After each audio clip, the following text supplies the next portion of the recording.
Hello everyone, welcome to Sanmarga classes. ತ್ರಿಭುಜಗಳು ಅಧ್ಯಾಯದ 35ನೇ ಪ್ರಶ್ನೆಯನ್ನ ಗಮನಿಸಿ. ಸೊ ಇದು 3 ಅಂಕದ ಪ್ರಶ್ನೆಗಳು. ಆಯತದ ಪ್ರತೀಕರಣವು ಅದನ್ನು 2 ಸರ್ವಸಮ ತ್ರಿಭುಜಗಳಾಗಿ ವಿಭಾಗಿಸುತ್ತದೆ ಎಂದು ಸಾಧಿಸಿ.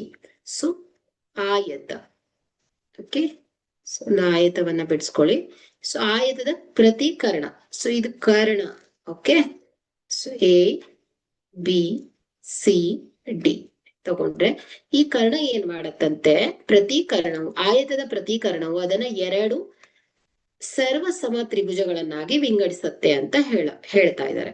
ಸೊ ದತ್ತಾಂಶ ಏನ್ ಹೇಳಿ, ಎ ಬಿ ಸಿ ಡಿ ಸಮಾಂತರ ಚತುರ್ಭುಜದಲ್ಲಿ,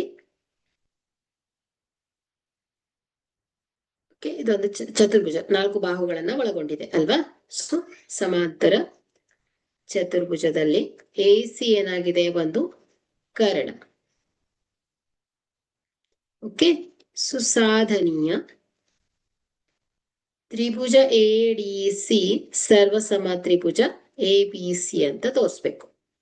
ಸುಸಾಧನೆ ತ್ರಿಭುಜ ಎ ಡಿ ಸಿ ಮತ್ತು ತ್ರಿಭುಜ ಎ ಬಿ ಸಿ ಅಲ್ಲಿ A D is equal to ಏನ್ ಹೇಳಿ, B C, okay. A D is equal to B C, ಹಾಗೆ D C is equal to A B. ಯಾಕಂದ್ರೆ ಇದು 2 ಏನ್ ಹೇಳಿ, ಆಯತದ ಅಭಿಮುಖ ಬಾಹುಗಳು ಅಲ್ವಾ. ಸೊ ಆಯತದ ಅಭಿಮುಖ ಬಾಹುಗಳು ಸಮನಾಗಿರುತ್ತೆ, ಓಕೆ, ಗುಣಲಕ್ಷಣ. So A C is equal to ಏನ್ ಹೇಳಿ, ಎ ಸಿ, ಯಾಕಂದ್ರೆ ಇದು 2 ತ್ರಿಭುಜದ ಉಭಯ ಸಾಮಾನ್ಯ ಬಾಹುಗಳು, ಉಭಯ ಸಾಮಾನ್ಯ ಬಾಹುಗಳಾಗತ್ತೆ.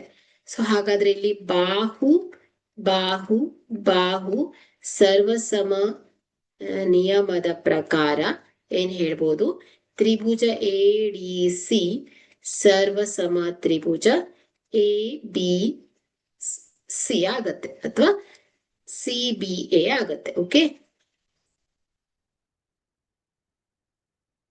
A D C is equal to ಸರ್ವಸಮ ತ್ರಿಭುಜ C B A, okay. Thank you.